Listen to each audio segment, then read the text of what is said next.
बिस्मिल्लाहिर्रहमानिर्रहीम। अस्सलाम वालेकुम। मैं हूं राकील हसन गुमन। नाज़रीन, अब से चंद घंटे के बाद पाकिस्तान क्रिकेट टीम मेलबर्न के तारीखी स्टेडियम में तारीखी बॉक्सिंग डे टेस्ट में ऑस्ट्रेलिया का सामना करेगा और पाकिस्तान क्रिकेट टीम के जो अजाइम हैं, अगर उनके मुताबिक बात की जाए तो 42 साल के बाद पहली दफा पाकिस्तान जनाब यहां पर मेलबर्न का जो तारीखी स्टेडियम है, इस स्टेडियम में ऑस्ट्रेलिया को शिकस्त देकर जो तारीख है उसका धारा बदलने का प्लान बना चुका है।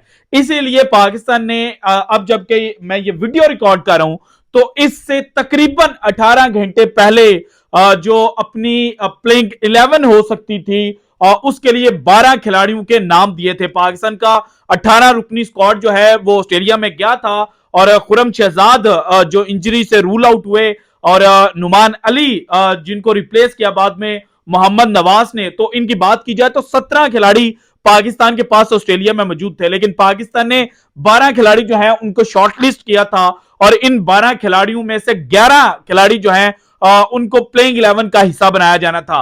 लेकिन अब से चंद मिनट पहले जनाब जो ऑस्ट्रेलिया है वहां से कोई जो खसूसी इतलात है वो हम तक पहुंची है। एक बड़े करीबी सोर्स ने जनाब ये खबर दी है कि पाकिस्तान की प्लेइंग 11 क्या हो सकती है, कौन सा खिलाड़ी 12 में से बाहर जा रहा है, इसकी जनाब जो इब्तदाई इतलात है वो हम तक पहुंच चुकी हैं और उसके पीछे की रीजन क्या है ये भी जनाब हम तक पहुंची है। ये भी आज के वीडियो में मैं आपके साथ शेयर करूंगा। लेकिन एक जानिब जहां पाकिस्तान क्रिकेट टीम जो है वो तारीख का धारा बदलने की जो बातें हैं वो कर रहा है, तो दूसरी जानिब जनाब पाकिस्तान क्रिकेट बोर्ड के अंदर जो दुनिया क्रिकेट की तारीख का सबसे बड़ी जो बगावत है वो हो चुकी है। एक्सप्रेस न्यूज के ऊपर ये जनाब एक कॉलम जो है वो आज लिखा गया। इस कॉलम को लेकर जो बातें हैं वो ज्यादा नहीं की गई, लेकिन अब से चंद मिनट पहले जब मैं ये कॉलम स्टडी कर रहा था, क्योंकि मेरे एक दोस्त जो है उन्होंने रेफरेंस के तौर पे मुझे भेजा, उन्होंने कहा कि जरा अब ये चीजें चेक करें, और जब चीजें चेक की गई तो जिस तरह से चीजें लिखी हुई थी सेम उसी तरह से जनाब जो सोर्सेज हैं उसने हमें बताई। सो पाकिस्तान क्रिकेट के अंदर किस तरह से बगावत हो चुकी है और जनाब मोहम्मद रिजवान की लॉटरी किस तरह से लगी है। एक तो उनका जो कहा जा रहा था कि दौरा न्यूजीलैंड पर टीम से बाहर हो सकते हैं वो नहीं हुए, और प्लस अब वो रेड बॉल में भी जनाब जो सरफराज हैं उनको रिप्लेस करते हुए नजर आ रहे हैं। लेकिन इसके अलावा एज अ कप्तान भी मोहम्मद नवाज रिजवान जो है वो पाकिस्तान टीम के पॉइंट हो सकते हैं। और बाबर आजम इस वक्त क्यों खुशियां मनाना हो चुके हैं और शुरू हो चुके हैं, ये सारी डिटेल जनाब वन बाय वन मैंने आपके साथ शेयर करनी है। लेकिन उससे पहले जो ऑस्ट्रेलियावी बैट्समैन बॉलर बल्कि मिचेल स्टार्क है, उन्होंने एक बहुत बड़ा दावा किया है और उन्होंने जनाब जो पाकिस्तान क्रिकेट टीम के हवाले से 2 दिन पहले मैंने भी बात की थी कि आपके पास पेसर्स नहीं है, जो जेन्युइन पेस, जो जनाब फास्ट बॉलर्स की फैक्ट्री पाकिस्तान को समझा जाता था ना, अब वो फैक्ट्री के अंदर डिक्लाइन आया है। और डिक्लाइन क्यों आया है? क्योंकि हमारे यहां पर कुछ लोग जो हैं वो जाती मुफादात के लिए तो काम करते हैं और जब टीम के साथ उनको असाइन किया जाता है तो वो बस अपनी जनाब जो प्रोफेसरी है वो झाड़ते रहते हैं। प्रोफेसरी से मुराद मैंने मोहम्मद हफीज को टॉन्ट नहीं किया, लेकिन जनाब यहां पर पाकिस्तान के जो बड़े बड़े प्रीमियम फास्ट बॉलर्स थे जो बाद में पाकिस्तान के कोच भी बनाए गए, जब वो कोच बने तो पाकिस्तान के जनाब जो पेसर्स हैं उनके अंदर डिक्लाइन आया। और इसकी वाज़ेह एग्जांपल जो है वो वसीम अकरम साहब हैं। 2021 तक जनाब वो पाकिस्तान टीम के साथ अटैच थे और 2021 में उन्होंने जनाब पाकिस्तान टीम को छोड़ा था। और उनके जमाने में भी अगर देखा जाए तो पाकिस्तान के पास कोई एक्सप्रेस पेस वाला बॉलर नहीं था।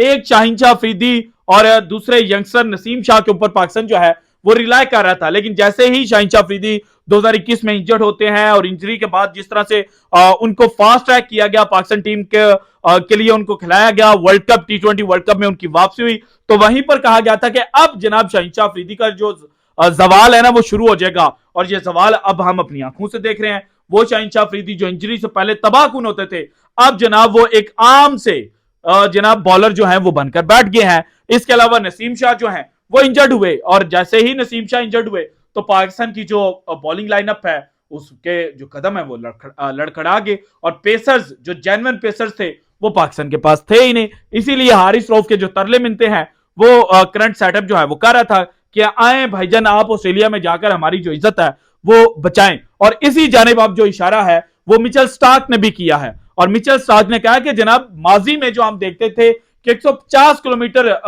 फी घंटा से बॉलिंग करने वाले पाकिस्तानी बॉलर्स इस वक्त जो है वो नायाब हो चुके हैं, और ये जनाब पेसर्स जो एक्स्ट्रा पेस होती है वह आपको कोई ज्यादा मदद नहीं देती, लेकिन वो मदद देती है। ये भी बात उन्होंने साथ किया कि सब कुछ आप रिलाय जो है वो पेस के ऊपर नहीं कर सकते, लेकिन समहाउ जो एक्स्ट्रा पेस होती है, जो एक्स्ट्रा फ्यू किलोमीटर्स होते हैं, वो जनाब जो डिफाइनिंग रोल है वो प्ले करते हैं। और इस तरह से जनाब जो मिचेल स्टार्क है उन्होंने ऑस्ट्रेलियाई कैंप पाकिस्तान की बॉलिंग लाइनअप के बारे में क्या सोच रहा है ये उन्होंने क्लियरली इंडिकेट कर दिया है। इसके बाद जनाब अब आते हैं दूसरे टेस्ट की प्लेइंग 11, बल्कि उससे पहले आप जरा जो पाकिस्तान क्रिकेट बोर्ड के अंदर बगावत हुई है ना इसके बारे में सुन लें।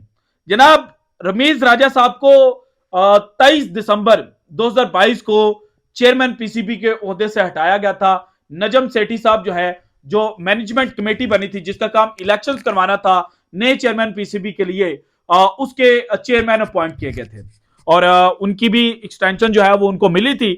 इलेक्शंस उन्होंने भी नहीं थे करवाए, कुछ जो जनाब चीजें हैं वो आगे लेकर गए थे, लेकिन इलेक्शंस उन्होंने नहीं थे करवाए, ये क्लियर बात है।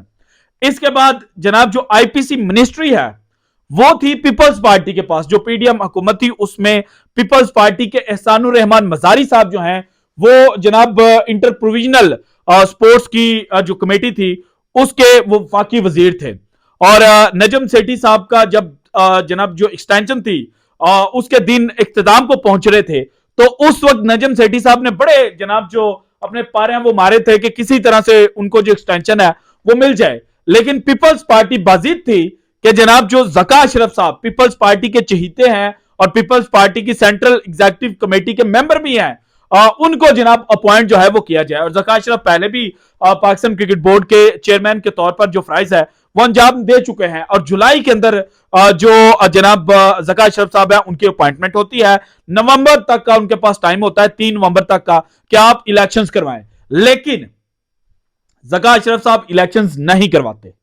और इसके बाद 4 नवंबर को जब उनको एक्सटेंशन दी जाती है तो साथ ही जनाब जो पाकिस्तान की केयरटेकर गवर्नमेंट है वो ये चीज कह देती है कि ज़का अशरफ साहब जो है वो डेली टू डेली काम करेंगे, और उनके पास कोई बड़ी तकरीरी या कोई बड़ा काम करने का जो मार्जिन है वो उनको नहीं मिला था। और राइट नाउ जो अब जनाब कॉलम लिखा है सलीम खालिक साहब ने, सीनियर तरीन जनाब स्पोर्ट्स जर्नलिस्ट हैं, एक्सप्रेस न्यूज पर लिखता है, इन्होंने कहा है बेइख्तियार cricket board. Pakistan super league फरवरी के अंदर होनी है, कुछ महीने हैं, आपने ब्रॉडकास्टिंग के जो राइट्स हैं वो बेचने हैं, लेकिन सलीम खालिक साहब क्या लिख रहे हैं कि बेइख्तियार क्रिकेट बोर्ड। और यहां पर जनाब जो असल बात, कंसर्न वाली बात है, जो बगावत वाली बात है, वो मैं आपके सामने रीड करता हूं। वो कहते हैं यहां ज़का अशरफ तो बगैर बैट के बैटिंग के लिए आगे हैं, रन रेट मुसलसल बढ़ता जा रहा है, चैलेंजेस का पहाड़ है, वो कैसे टीम को मंजिल तक पहुंचाएंगे, कोई सहारा नजर नहीं आता, तमाम साथी खिलाड़ी इनकी कप्तानी को पसंद नहीं करते और साबिक कप्तान की टीम में वापसी चाहते हैं, इसलिए ताउन नहीं कर रहे। अब आपको समझ लगी है क्या कहने की सलीम खालिक साहब जो है कोशिश कर रहे हैं। साबिक कप्तान से मुराद क्या है? करंट आईपीसी मिनिस्ट्री किसके पास है? फवाद हसन फवाद।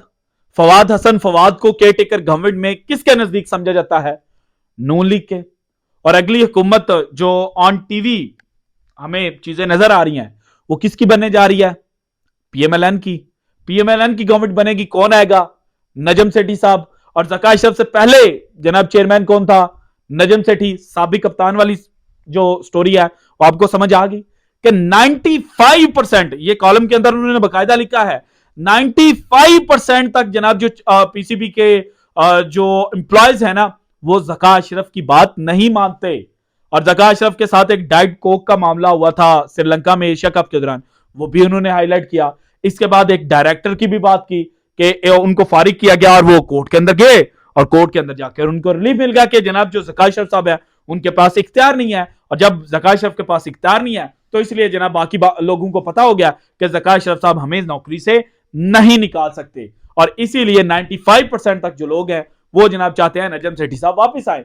सो अब जनाब वो ज़का अशरफ साहब जिन्होंने बाबर आजम के मैसेजेस लीक करवाए थे, व्हाट्सएप चैट लीक करवाई थी, उनकी अपनी कुर्सी जो है वो जा रही है और 3 फरवरी जनाब इनके पास डेडलाइन है, तब तक इलेक्शन करवाते हैं। और जो मर्जी का बंदा, ज़का अशरफ की मर्जी का नहीं, जो करंट केयर टेकर गवर्नमेंट और जो उसके बाद हुकूमत बनने जा रही है मियां नवाज शरीफ साहब की मर्जी का बंदा अगर चेयरमैन पीसीबी अपॉइंट नहीं होता तो फिर इलेक्शन भी नहीं माने जाएंगे। और इलेक्शन नहीं माने जाएंगे तो दो चीजें होंगी, या ज़का अशरफ साहब घर जाएंगे या उनको घर भेजा जाएगा। अगर ज़का अशरफ साहब खुद घर चले जाते हैं तो चीजें बेहतर हो जाएंगी, लेकिन अगर ज़का अशरफ साहब को घर भेजा जाता है तो फिर आईसीसी पाकिस्तान के ऊपर पाबंदी लगा सकता है कि गवर्नमेंट जो है वो जो इंडिपेंडेंट जनाब इदारा है उसके अंदर इंटरवीन कर रहा है, जिस तरह से श्रीलंकन क्रिकेट बोर्ड पर पाबंदी लगी थी। सो ऑल इन ऑल एक जानिब पाकिस्तान जो है वो मेलबर्न में 42 साल बाद पहला टेस्ट मैच जीतने की जानिब जो है वो जा रहा है और पहला कदम उठा लिया गया है, क्योंकि जनाब जो 12 रुकनी स्क्वाड सेलेक्ट किया गया था उसमें साजिद खान जो ऑफ स्पिनर है उनको इंक्लूड किया गया था। लेकिन अब जनाब जो इतला सामने आई है और जो पिच रिपोर्ट सामने आई है उसके मुताबिक जनाब साजिद खान जो है उनको पाकिस्तान क्रिकेट टीम के अंदर जगह नहीं मिलेगी और फाइनल प्लेइंग 11 के अंदर पाकिस्तान 4 फास्ट बॉलर्स हसन अली, शाहीन शाह अफरीदी, आमिर जमाल और मीर हमजा के साथ मैदान में उतरेगा, जबकि जो part timer spinner Salman Ali Agha हैं जिन्होंने पर्थ के अंदर भी अच्छी बॉलिंग की थी, विकेट वो उस तरह से नहीं ले पाए थे